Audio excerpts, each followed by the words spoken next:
So before we get started, I just want to show you guys what the terrarium looks like before I do anything. So on the outside, it already has this kind of distressed look, kind of like farmhouse vibes, so I'm feeling it. And then the back of it has this open pane. And then you have this heart detailing on the side. I forgot to mention that this was a pickup from Hobby Lobby. I got it for $20, and it was one of those things that you're supposed to put fake plants in. But of course, being us, we're going to repurpose it. Then I stopped by Home Depot and picked up some glass cutting supplies. So I just got my clear sheet glass, a 10 by 12, and then I have my glass cutter. I do not have glass cutting experience. In fact, this was my very first time doing it. So when you see me do it, I'm not leading by example. Don't copy my style or anything, because I didn't know what I was doing, but I did get the result that I needed. And so at the end of the day, that's all that mattered to me. But I just would not use me as an example of how to do it if it is also your very first time cutting glass. And so here I'm just trying to measure my glass piece. What I will mention on this is that I did not get a piece that was big enough. So basically what I'm using the glass for is as a substrate barrier at the front of the vivarium. And so I wanted to go 2 inches of height, which will allow me a 2-inch depth of substrate essentially. And then I had to accommodate for the length of the opening when you open the double doors. And that's where the glass fell too short. So I'm going to have to combine 2 pieces, and you will see that later. So first I'm going to cut this first piece, then I'm going to cut a second piece that is exactly like it, and from that second piece I'm going to cut off a third smaller piece. And that's kind of confusing right now, but you'll see the breakdown of that. Now this is me cutting the glass. Again, don't do as I do, okay? Just do as I say. Don't do it like that. You're supposed to only go over it in one pass, and I went over it in multiple passes, just indicating that I was not applying the pressure in the way that I was supposed to. And then when you're done, you just go to the end of a straight edge or end of a table and you just pop it off. You can do this with one person, but I had extra help with my aunt there, so we kind of did it together. This is that second piece. It's the exact same dimensions as the first, and we're just going to pop that off as well.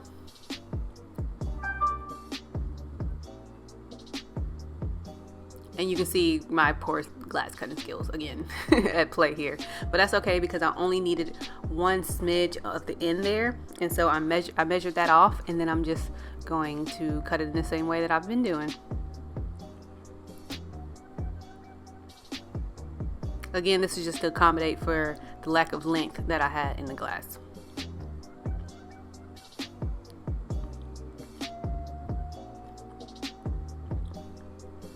Now I'm going to use this weatherproof turf as the bottom, because this is not quality wood. It is going to, degrade over time, especially if there's a lot of moisture in there. So I tried to protect it as best I could. In hindsight, this would not be the best way to go. It's just excess material that I had from a previous build, so I decided to try it. What I would recommend is using some type of primer, waterproof primer, to prime the base of the vivarium instead. And this is our glass piece that we glued together to accommodate for that extra length. They are both 2 inches high. And so you can kind of see how it's going to go right there up front to keep that substrate at bay. So now it's time to weatherproof this as best as we can. I'm going in with some silicone to get all the creases to make sure no water is able to drip through. And when you do this part, do it very well, because I did this and I'm still getting some leakage, especially from the window pane. So obviously that means I didn't do it well enough, and I'll end up doing an update video on this build so I can explain that better to you. But when you're silicone in the corners, do a very good job of doing it, especially in the area that I'm doing now near the window, because water will seep out.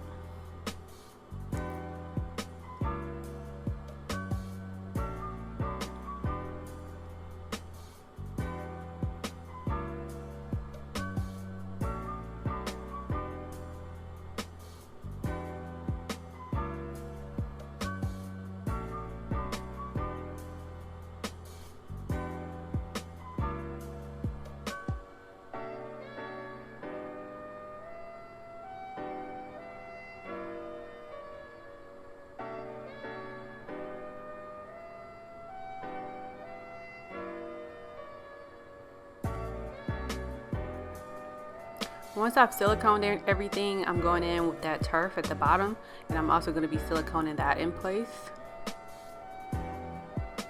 And where I'm putting this silicone now is where I would recommend putting a waterproof primer, like some outdoor paint type of primer, just to kind of prevent that wood from getting warped.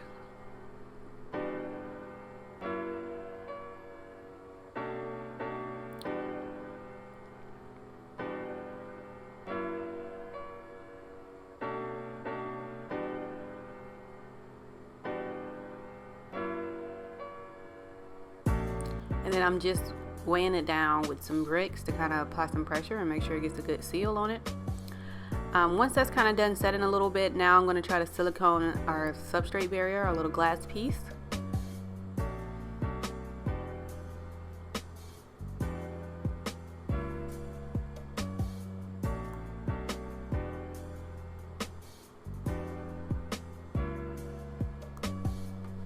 I decided to put that brick up there just to kind of keep the glass standing up straight while I wait for the silicone to dry.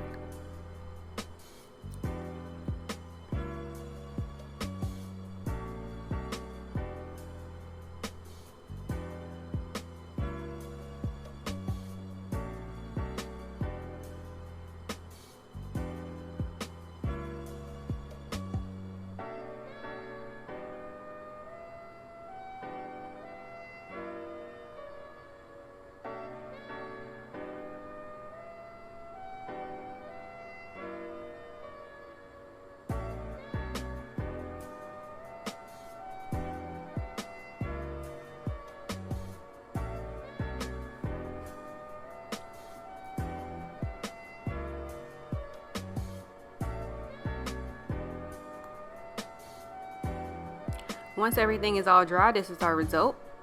It looks really good. Everything cured overnight, so it is good and dry. But one of the things that I do want to caution here is make sure that you can close your doors. So don't put your glass in a position where you couldn't close your doors. This is something that I thought I checked, but obviously you can see the little bit of resistance I'm getting here. So in order to fix that, we kind of came up with a quick little solution.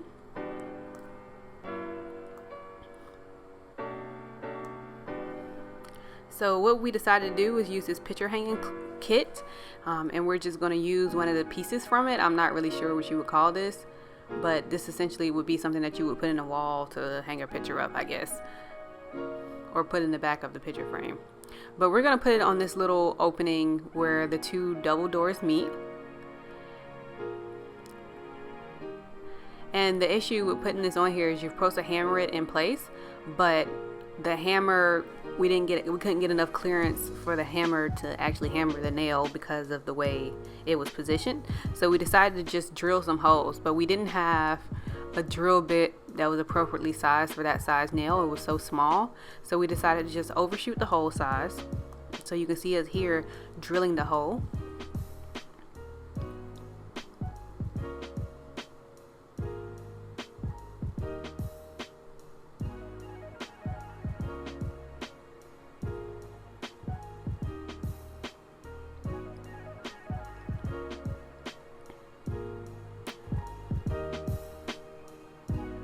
So once we had our hole, everything fit, but it wasn't a tight fit because that hole was bigger than our nails.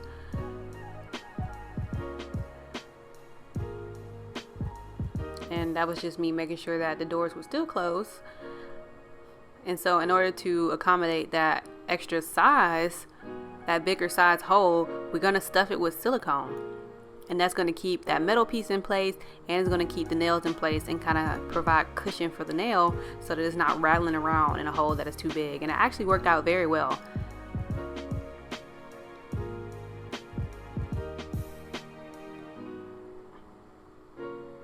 This is, coming up with creative solutions on a whim. This is a great example of that. We were just trying to pull something together. So then I use these magnets. I got these from Michael's. I've used them in the previous project. They are very strong and very good. So I'm putting them on the corners of the doors. I mixed silicone and super glue. Probably wasn't necessary, but that's what I did. So it is what it is.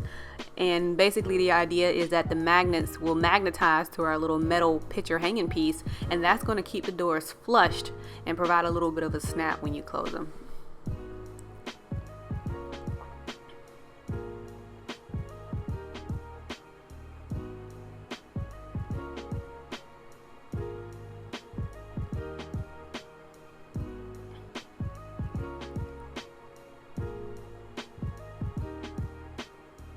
So that's the metal piece that they're going to make contact with once they dry. And that's going to keep the doors from not being able to close all the way. So now I've got everything back into place. I'm putting down my substrate barrier.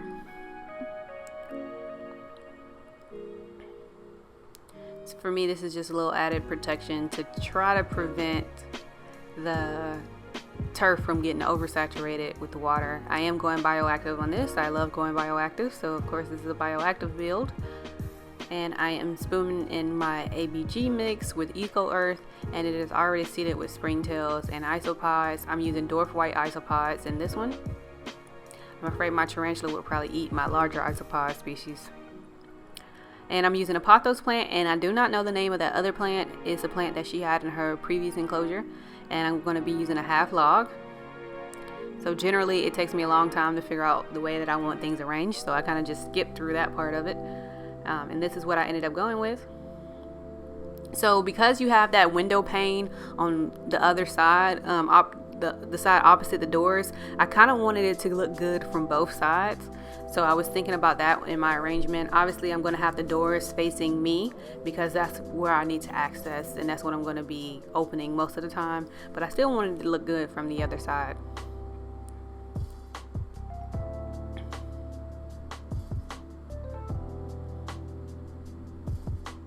In hindsight, I think she would have appreciated a deeper substrate, and I'm going to be talking about that in my update video, so stay tuned for that. It's going to be coming out in the next couple of weeks. But this is the pan of what everything ended up looking like. I really like the way that it turned out. What I will mention, somehow some of my footage got lost, but I did end up adding vents to those heart cutouts just so that my critter couldn't escape, nor could the crickets or anything. And I just got some little screen squares from Home Depot in order to do that.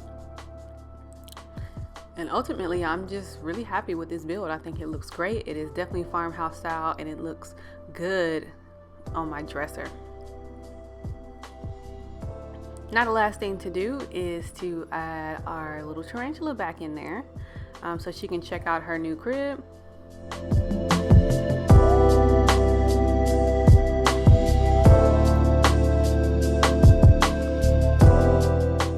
That is it for me today, guys. I appreciate y'all watching this video.